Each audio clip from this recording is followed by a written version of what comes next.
قصص نور وقصص حكمة وصبر أساميهم لنا خير وعطاء نبتدي بآدم خليفة ربنا وفي محمد ننتهي خير البشر قصص نور وقصص حكمة وصبر أساميهم لنا خير وعطاء نبتدي بآدم خليفة ربنا وفي محمد ننتهي خير البشر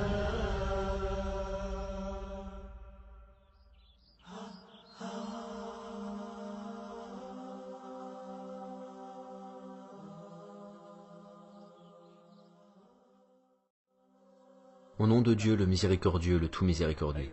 Chers frères et sœurs, que la paix de Dieu, sa miséricorde et ses bénédictions soient avec vous. Soyez les bienvenus dans le premier épisode de l'émission « Les histoires des prophètes ». On a choisi les prophètes car ils sont les plus nobles des humains, les plus nobles que cette terre ait connus. Ce sont les hommes que Dieu a élus pour toute l'humanité.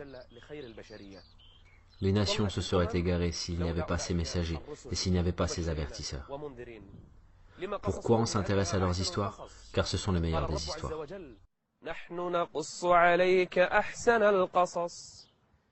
Les gens aujourd'hui sont touchés par les histoires racontées par des hommes. Les gens peuvent voir un film de fiction et pleurer ensuite, ou ils seront horrifiés ou encore touchés, et prendront le héros du film comme exemple à suivre. Mais nous, dans cette émission, nous parlons des meilleurs récits. Nous parlons des plus nobles humains que nous devons suivre. Personne ne sera sauvé sur cette terre si on ne suit pas ces hommes.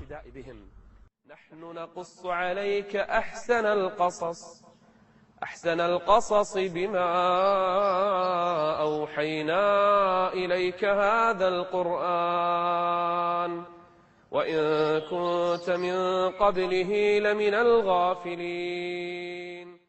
Nous parlons des meilleures histoires, mais en se référant au Coran et à la Sunna authentique, sans que cela soit en contradiction avec ce que l'histoire des peuples nous ont rapporté. Nous parlons de ces histoires avec les détails, et nous en tirons les leçons. لقد كان في قصصهم عبرة لأولي الألباب ما كان حديثا يفترى ولكن تصديق الذي بين يديه وتفصيل كل شيء وهدى ورحمة لقوم يؤمنون. Il y a des choses étranges, et il y a des miracles.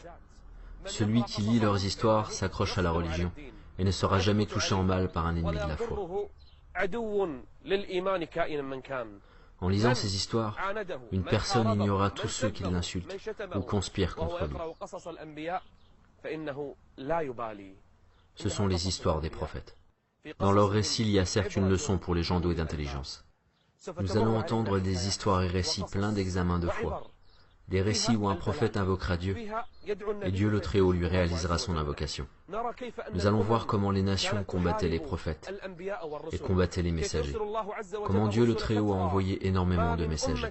Il n'y a pas une nation sans qu'il y ait eu un avertisseur, un prophète ou un messager pour cette nation. Nous allons lire ces histoires pour en tirer des leçons. Nous commençons ensemble les histoires des prophètes.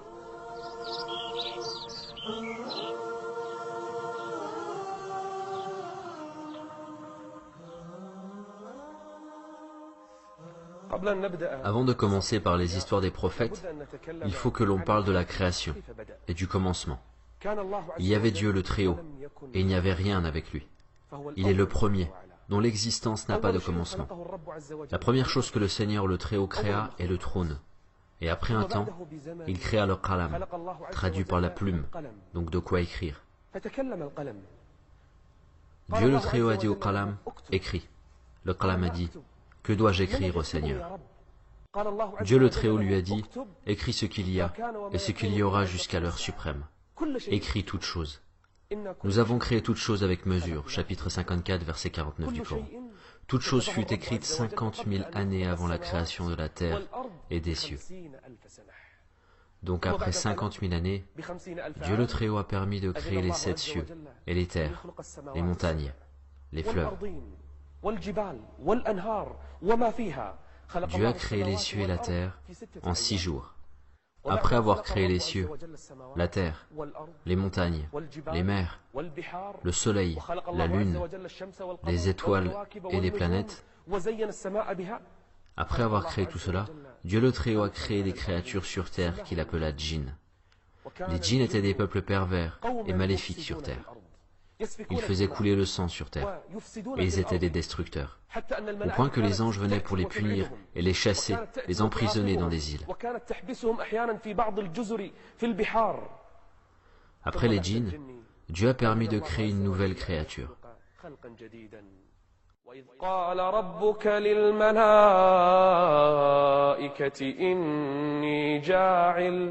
إني جاعل في الأرض خليفة. Les anges ont voulu savoir si cette nouvelle créature sera comme les djinns, qui ont tué et détruit. قالوا أتجعل فيها من يفسد فيها ويسفك الدماء ونحن نسبح بحمدك ونقدس لك. Les anges ont dit au Seigneur que s'il veut une créature qui l'adore, les anges le font déjà, pourquoi alors créer une créature qui fera comme les djinns? Dieu le Très-Haut a dit en répondant aux anges, قال إني أعلم ما لا تعلمون. Les anges ne savaient pas que parmi cette créature, il y aura des prophètes, des pieux, des martyrs et des bien-aimés de Dieu le miséricordieux.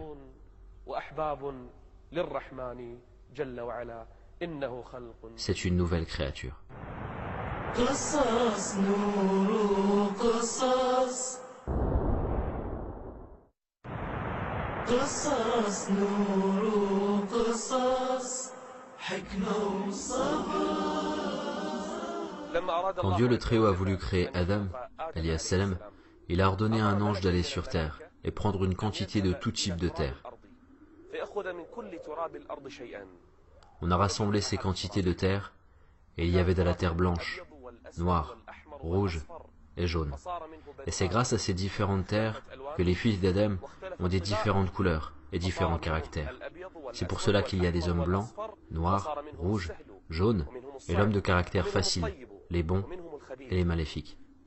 Adam alayhi salam a été créé de la terre un vendredi. On a rajouté de l'eau à la terre et il est devenu argile. Il est resté sur cet état pendant un temps. Puis la densité de l'argile a augmenté. Puis l'odeur de l'argile a changé. Puis après un temps, il est devenu comme une poterie, vide de l'intérieur. C'est comme cela qu'Adam alayhi salam a été créé. Et il est resté un certain temps sur cet état.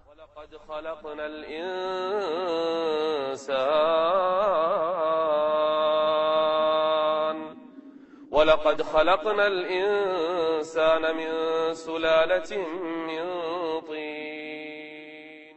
Cette terre, cette matière sur laquelle nous marchons est l'origine de la création humaine.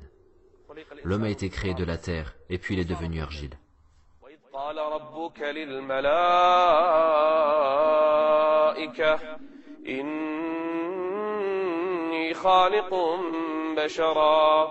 إني خالق بشرا من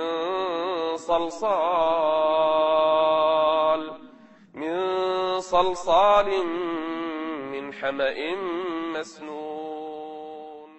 C'est la création d'Adam, alayhi salam. Le Seigneur le Très-Haut a dit,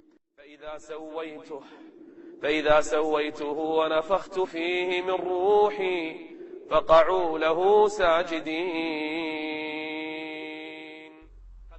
c'est l'origine de la création d'Adam. Il est resté un certain temps sur cet état sans vie. Les anges l'observaient et s'inquiétaient. Qu'est-ce que cette créature? Et comment il sera? Même Iblis, donc Satan, tournait autour d'Adam, et entrait au milieu de lui, et en sortait, et il le regardait avec peur, et Iblis l'enviait. Et Iblis disait aux anges, « Ne vous inquiétez pas, il est vide de l'intérieur, et votre Seigneur n'est pas vide de l'intérieur. Si on me permet de l'attaquer, je l'exterminerai. » Iblis est en train de défier Adam, et les anges attendent. Et Dieu a ordonné de se prosterner pour Adam quand Dieu lui insufflera le souffle de la vie. Comment Dieu lui insufflera le souffle de la vie? Et que lui arrivera-t-il ensuite?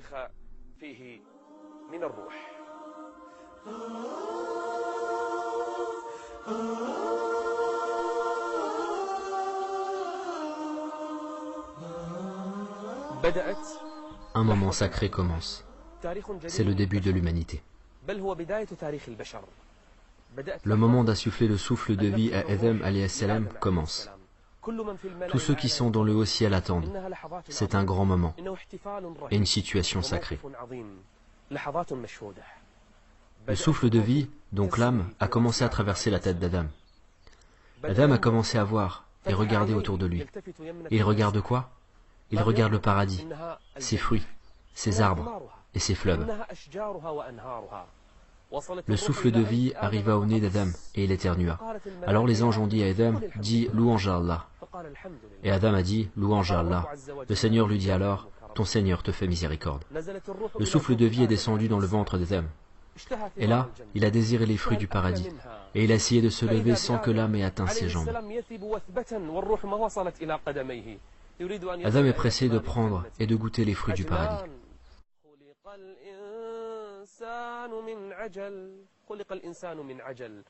Et quand le souffle de vie a atteint tout le corps d'Adam, il a commencé à marcher. Les anges le regardent, et tout le monde attend. Le Seigneur le Très-Haut a dit à Adam, « Ô Adam, regarde ce groupe d'anges, va chez eux et dis, que la paix soit avec vous. » Alors Adam est parti vers les anges, et quand il est arrivé, il a dit, « Que la paix soit avec vous. » Les anges lui ont répondu, « Que la paix d'Allah soit avec toi, sa miséricorde et ses bénédictions. » Et là, les anges ont commencé à apprécier Adam, alayhi salam. Quel beau moment. C'est le début de l'humanité. Les anges et Adam ont commencé à s'apprécier. Et le Seigneur le Très-Haut a dit, « Ô Adam, c'est cela ta salutation, et la salutation de ta descendance après toi. » Après, le Seigneur a effacé sur le dos d'Adam. Toute la descendance d'Adam, donc toutes les âmes jusqu'au jour du jugement, en est sortie. Imaginez combien de monde cela fait. Combien de milliards d'âmes sont sorties du dos d'Adam. Moi, toi et tous les humains, nous sommes tous sortis du dos d'Adam ce jour-là. Les gens du paradis, ainsi que les gens de l'enfer. Adam alayhi salam les a regardés. Ce jour-là, le Seigneur a parlé à toutes ces âmes, et il leur disait, « Ne suis-je pas votre Seigneur ?» Et toute l'humanité a répondu, « Mais si, nous en témoignons. » Le Seigneur leur a dit, « Ne dites point au jour de la résurrection, vraiment, nous n'y avons pas fait attention. C'est la nature primordiale de l'homme qui doit rester dans nos cœurs. »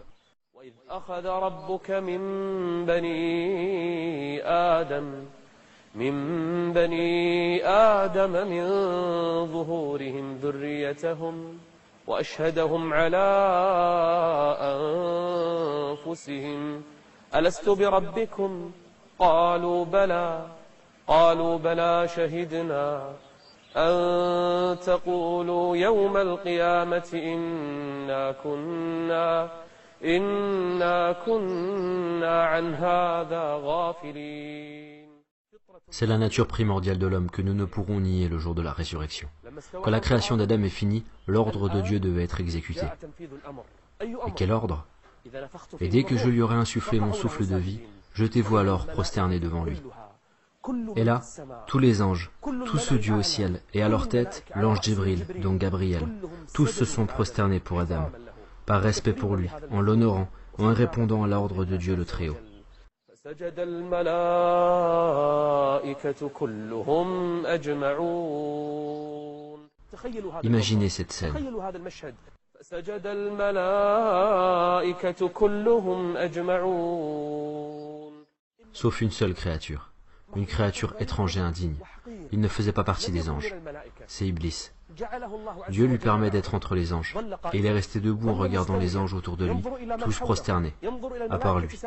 Il ne s'est pas prosterné.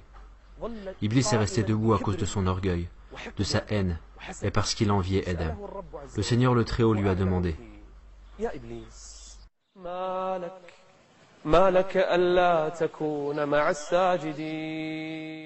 en sachant que Dieu connaît mieux ce qu'il y a au fond d'Iblis, regardez la réponse grossière d'Iblis. Moi? Je me prosterne pour cette créature?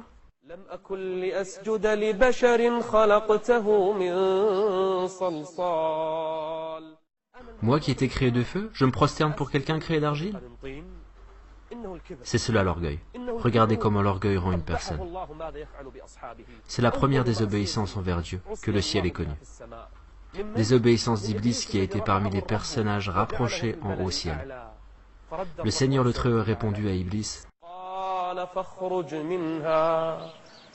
قال فاخرج منها فإنك رجيم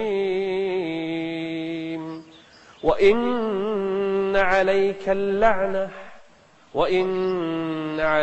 اللعنة إلى يوم الدين. Car Iblis, le maudit, était un rapproché. Il était auprès des anges alors qu'il n'en était pas un. Il est djinn. Le Seigneur le Très-Haut l'a élevé dans un haut degré, parmi les rapprochés et parmi les anges. Mais il a désobéi à cause de son orgueil. Et imaginez sa situation, alors que tous les anges se sont prosternés. Lui seul est resté debout tout en affirmant son orgueil et son envie.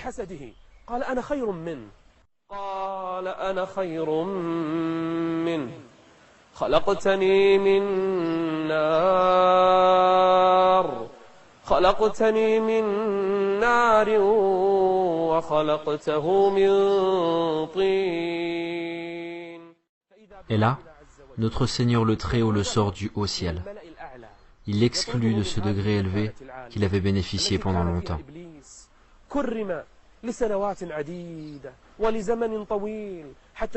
Il vivait parmi les anges, mais maintenant, il est exclu du paradis. قال فاخرج منها فإنك رجيم وإن عليك اللعنة إلى يوم الدين. À cause d'une seule désobéissance, une désobéissance d'Iblis, la malédiction de Dieu est sur lui, et ce, jusqu'au jour de la résurrection. أمر واحد جعلت اللعنة تصيب صاحبها لما خالفها. ما بالكم Alors, imaginez celui qui désobéit à Dieu le Très-Haut sans cesse et qui est insistant sur son orgueil. Iblis a été maudit et il a été sorti de ce haut degré dans le haut ciel, car il mérite cela, à cause de son orgueil et de son envie. قصص نور قصص قصص نور قصص حكمة وصبر. Après que Dieu le Très-Haut ait banni Iblis et les maudits, Iblis n'a pas demandé le pardon. S'il avait demandé le pardon et s'il s'était repenti auprès de Dieu, Dieu certes lui aura accordé son pardon. Mais il ne s'est pas repenti, ni a demandé pardon. Mais il a demandé une autre chose. قال رب أنظرني أخرني يا رب لما وإلى متى قال رب أنظرني إلى يوم يبعثون. Il a demandé un délai, mais non jusqu'au premier souffle dans la corde, mais au deuxième, le jour de la résurrection. Il a demandé un délai, sachant qu'il croit en Dieu, au jour de la résurrection, et croit au paradis et en enfer. Mais il a eu de l'orgueil envers l'ordre de Dieu le Très-Haut. Dieu lui a accordé son invocation. Même si Iblis est mécréant et maudit, Dieu lui a donné ce qu'il voulait.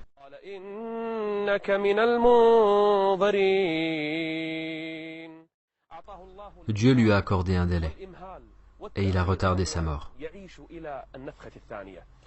Iblis a demandé un délai pour qu'il montre à Dieu ce qu'il est capable de faire à Adam et à sa descendance. Iblis a dit, ثم لآتينهم من بين أيديهم ومن خلفهم وعن أيمانهم وعن شمائلهم. Pourquoi il n'a pas dit de leur haut? Car il sait que Dieu est au-dessus d'eux. ثم لآتينهم من بين أيديهم ومن خلفهم وعن أيمانهم وعن شمائلهم ولا تجد أكثرهم شاكرين.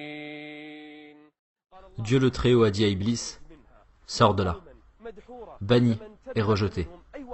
Quiconque te suit parmi eux, de vous tous, j'emplirai l'enfer. Chapitre 7, verset 18 du Coran. Et Dieu a donné une descendance de djinns à Iblis, des shayatin, donc des satans, qui le suivent. Iblis a une grandiose armée de shayatin. Le but de cette armée est faire la guerre à Adam et à sa descendance.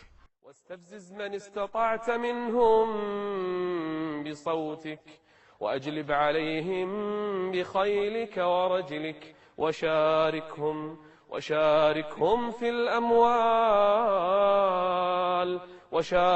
في الأموال والأولاد وعدهم وما يعدهم الشيطان إلا غرورا. Ce maudit Iblis, qui a été banni du haut ciel, défie son Seigneur. Iblis va éprouver les fils d'Adam. Il va leur faire oublier l'obéissance à Dieu, le Très-Haut.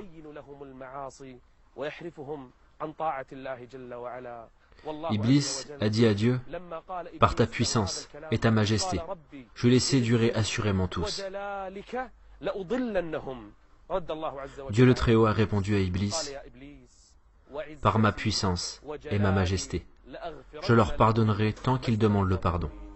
Il s'agit d'un hadith qudsi, c'est-à-dire que son sens vient d'Allah et ces termes du prophète Mohammed sallallahu alayhi wa sallam.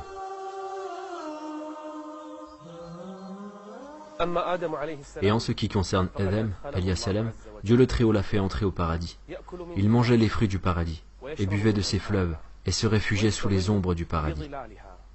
Car tu n'y auras pas faim, ni ne seras nu, tu n'y auras pas soif, ni ne seras frappé par l'ardeur du soleil. Regardez dans quel délice Adam vivait. Mais malgré tous ces délices, Adam se sentait seul et se disait, comment je pourrais vivre seul dans ce délice? Et là, Adam alayhi salam s'est endormi, et quand il s'est réveillé, il a vu une femme à côté de lui. Tu es qui? Je suis une femme. Qu'est-ce qui t'a fait venir ici? Dieu le Très-Haut m'a créé. Pourquoi il t'a créé? Il m'a créé pour que tu vis en tranquillité avec moi.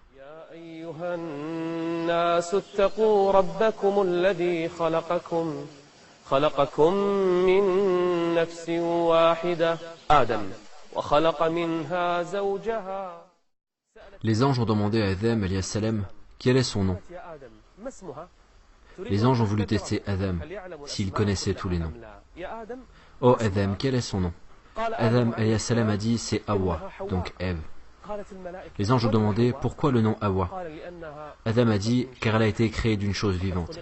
Hawa a été créée à partir d'une côte d'Adam alayhi salam. Adam et Hawa, donc son épouse, sont en train de profiter de ce délice, de ce paradis, ces arbres, ces fleuves, ces fruits. Quel délice ce paradis où Adam vit avec son épouse.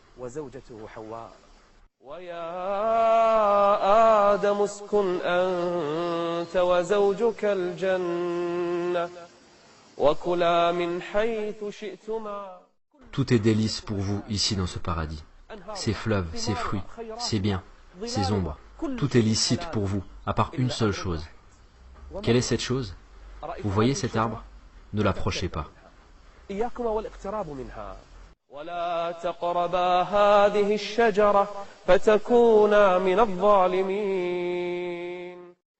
ne les a pas interdits d'en manger, Seulement, le Très-Haut leur a dit de ne pas s'en approcher, car en manger, c'est encore pire que de s'en approcher. Ô Adam, toi et Hawa, faites attention à une troisième personne qui vivra parmi vous. C'est lui l'ennemi qui a juré de vous sortir de ce paradis. Iblis va souffler le mal au fond de vous, et il vous tentera. Mais attention, à toi et à ton épouse, de ne pas écouter sa parole. إن هذا عدو لك ولزوجك فلا يخرجنكما من الجنة فتشقى. Sache, ô Adam, que le combat est difficile, et que cela sera la première bataille de cet ennemi contre toi et ton épouse. Et il fera en sorte que tu manges de cet arbre, mais ne le fais pas. Est-ce que Adam va écouter l'ordre de Dieu le Très-Haut, et il va suffire de tout le paradis, sauf cet arbre? Ou va-t-il tomber dans le piège d'Iblis, et va-t-il manger de cet arbre? Comment Iblis va souffler le mal et agiter Adam? Comment Iblis va tenter Hawa, l'épouse d'Adam? Quelle est la première étape et ces événements? Et que se passera-t-il ensuite? C'est ce que nous saurons dans le prochain épisode, si Dieu le veut. Je vous laisse entre les mains de Dieu, et que la paix et la miséricorde de Dieu et ses bénédictions soient avec vous.